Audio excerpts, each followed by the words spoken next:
जो आदमी वो कहता था मैं कुछ नहीं बनना चाहता हूं, वो आदमी आज कुछ नहीं छोड़ना चाहता है। इतने भ्रष्टाचारी हैं, वो सारे भ्रष्टाचारी एक दूसरे के हाथ उठा के खड़े होंगे, कर्म का फल भोगना ही पड़ेगा। आपके घर से 1 रुपया क्या निकलेगा? करोड़ों खरबों रुपए जो आपने ट्रांसफर किए हैं। जब उनके घर में सर्च हुआ, चारा निकला था उनके घर से? उनके घर से कोई चारा निकल गया था? जितने लोग आज बेल पे बाहर हैं, वो सब आज चोर चोर मौसेरे भाई वाला कहानी है। अपने आप तो नहीं कहेंगे ना हाँ 100 करोड़ लिया था, 300 करोड़ लिया था। Such is their greed for post. मैं एक वीडियो लेके आया हूं, अभी राहुल गांधी भी पहुंच रहे होंगे मेरे ख्याल से केजरीवाल जी के घर पे, तो ये वीडियो जरा उनको दिखाइएगा। का घोटाला क्या है, शराब का लिकर स्कैम क्या है? लिकर स्कैम सीधे सीधे अब ये एस्टैब्लिश हो गया है कि कम से कम 100 करोड़ की रिश्वत ली गई, कम से कम 100 करोड़ की रिश्वत। और उसके अंदर फेस टाइम के ऊपर केजरीवाल से बिजनेसमैन से बात कराई गई, और बिजनेसमैन से बात कराने के बाद होलसेल डीलर्स को, जो प्राइवेट होलसेल डीलर्स हैं, उनको 12% कमीशन 5% से बढ़ाकर के 12% कमीशन ये करी गई। और उसके अंदर शर्त ये रखी गई कि 6% किकबैक आम आदमी पार्टी और केजरीवाल को दिया जाएगा। और मनी ट्रेल भी एस्टैब्लिश हो गया है कि वो पैसा 100 करोड़ रुपए गोवा के इलेक्शंस के अंदर आप पार्टी ने इस्तेमाल किया और कांग्रेस के खिलाफ में किया, क्योंकि जो वोट वहां पर उनको मिले वो कांग्रेस के खिलाफ में मिले। तो केजरीवाल ने कांग्रेस को हराने के लिए, कांग्रेस को नुकसान पहुंचाने के लिए केजरीवाल ने 100 करोड़ का स्कैम किया है। और इनको कोई नैतिक अधिकार, केजरीवाल और इनके मंत्रियों को, जो जिनका नाम इसमें है, चाहे वो मनीष सिसोदिया, चाहे सत्येंद्र जैन को, इनको कोई नैतिक अधिकार नहीं है कि अपनी कुर्सी पे 1 सेकंड भी और रह जाए। आप सोचिए, यही कांग्रेस पार्टी जो पानी पी पी के आम आदमी पार्टी को कोस रही थी, प्रेस कॉन्फ्रेंस कर रही थी कि मिनिमम 100 करोड़ का स्कैम है, न जाने और कितना बड़ा स्कैम होगा। आज यही सारे नेता आम आदमी पार्टी के साथ खड़े हैं। क्यों खड़े हैं? क्योंकि इन सब की नैया डूब रही है। लोकतंत्र में जब जनता जनार्दन सच्चाई जान जाती है और जब वो आपके नैया को डुबोने लगती है, तब मरता क्या नहीं करता वाली परिस्थिति होती है। सारे भ्रष्टाचारी, आप देखिएगा, ये सारे भ्रष्टाचारी इकट्ठे होने वाले हैं और वो जो फेमस सीन है, एक दूसरे के हाथ उठा करके खड़े होने वाले हैं। वो 2G वाले, जीजाजी वाले, अब ये लिकर स्कैम वाले, जितने भ्रष्टाचारी हैं, वो सारे भ्रष्टाचारी एक दूसरे के हाथ उठा के खड़े होंगे। वह दृश्य भी हिंदुस्तान की राजनीति 24 के इलेक्शन में ही देख लेगी। बहुत बहुत धन्यवाद। मुझे लगता है कि अरविंद केजरीवाल जी ने जो काम किए हैं, स्वाभाविक रूप से कर्म का फल भोगना ही पड़ेगा।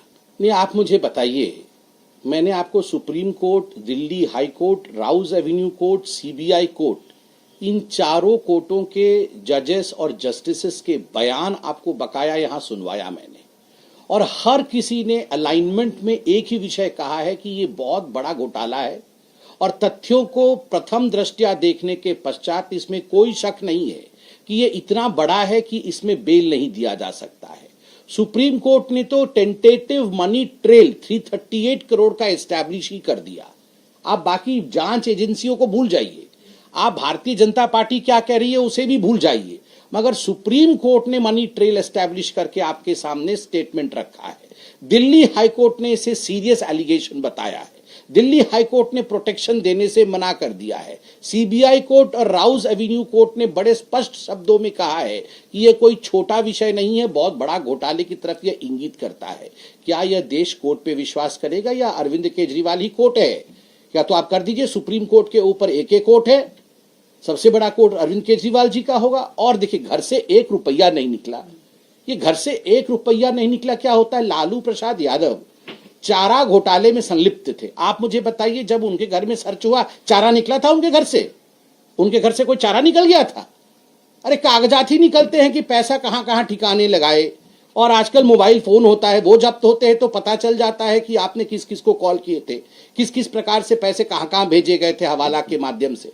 आपके घर से 1 रुपया क्या निकलेगा?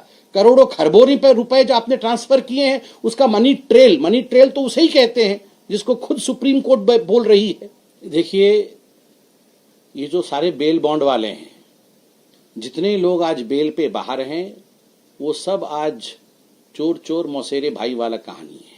सब एक होने की कोशिश कर रहे हैं, क्योंकि करें भी तो क्या करें, तो स्वाभाविक वो अच्छा अच्छा तो बोलेंगे नहीं। आज तक आप बताइए पूरे विश्व में कोई चोर पकड़ा गया हो और उसने जाके फट से कह दिया हाँ हाँ मैंने चोरी की थी, अरे अच्छा हुआ पुलिस ने मुझे पकड़ लिया। जब भी चोर पकड़ा जाता है, डकैत पकड़ा जाता है, भ्रष्टाचारी पकड़ा जाता है, वो पहले चिल्लाता ही है। वो बोलता है मैंने कोई गलती नहीं की, जबरदस्ती मुझे पुलिस ने पकड़ लिया, मैं तो यहीं से गुजर रहा था, मैं तो बड़ा अच्छा आदमी हूं, मेरे ऊपर अत्याचार हो रहा है। तो ये भी यही कहेंगे। अब पकड़े गए हैं, ये तो कोर्ट में तय हो रहा है, अब पकड़े गए हैं तो खुद अपने आप तो नहीं कहेंगे ना हाँ हाँ 100 करोड़ लिया था, 300 करोड़ लिया था, ये तो खुद नहीं कहेंगे। इसलिए आज बड़े सरल शब्दों में हिंदुस्तान की जनता को भारतीय जनता पार्टी ने पूरी एक्साइज पॉलिसी हमने समझाई है। हम रेटोरिक्स पे नहीं गए हैं, ना ही हमने किसी प्रकार की यहाँ मजाकिये तौर पे विषय को रखा है। यह विषय गंभीर है, जनता को यह विषय समझना चाहिए, हमने यहाँ समझाने की कोशिश की है। आप सोच के देखिए, जो लोग किसी दिन ऑटो में लटक के आते थे और कहते थे कि हमें सत्ता से प्यार नहीं है, आज वो जेल जा रहे हैं और कह रहे हैं हम जेल में रहेंगे मगर हम इस्तीफा नहीं देंगे, हम मुख्यमंत्री बने रहेंगे। Such is their greed for post. Power और पोस्ट के लिए, सत्ता में बने रहने के लिए किस प्रकार का लालच है इन लोगों के अंदर, आज इस वाक्य से ये बिल्कुल सिद्ध हो जाता है कि हम तिहाड़ में रहेंगे, तिहाड़ विधानसभा बना देंगे, मगर हम मुख्यमंत्री के पद को नहीं छोड़ेंगे। ये लालसा है। जो आदमी वो कहता था मैं कुछ नहीं बनना चाहता हूं, वो आदमी आज कुछ नहीं छोड़ना चाहता है। ये हिंदुस्तान देख रही है। देखिए, अगर आम आदमी पार्टी और बाकी पॉलिटिकल पार्टीज ईडी और सीबीआई के माध्यम से बीजेपी पर हमला कर रही है, तो हमारा एक सिंसियर अनसॉलिसिटेड एडवाइस है उनको कि आपको कोर्ट पे तो विश्वास है ना, हाई कोर्ट पे विश्वास है, सुप्रीम कोर्ट पे विश्वास है, आप वहां जाइए। आपको अगर राहत मिल जाए तो कोई बीजेपी तो रोक नहीं सकती है। आप बार बार कोर्ट्स में गए हैं और कोर्ट्स में कहीं भी आपको राहत नहीं मिली है। आज भी मनीष सिसोदिया जेल के कगार को पीछे हैं, आज भी सत्येंद्र जैन जेल के पीछे हैं, संजय सिंह जेल के सलाखों के पीछे हैं और आज अरविंद केजरीवाल अरेस्ट हुए हैं। तो स्वाभाविक रूप से प्रोटेक्शन तो उनको कोर्ट ने भी नहीं दिया। तो ईडी और सीबीआई ने जो काम किया है उसमें तथ्य, उसमें फैक्ट है, तभी तो ये लोग आज जेल के अंदर हैं। वीके न्यूज, राष्ट्र के नाम।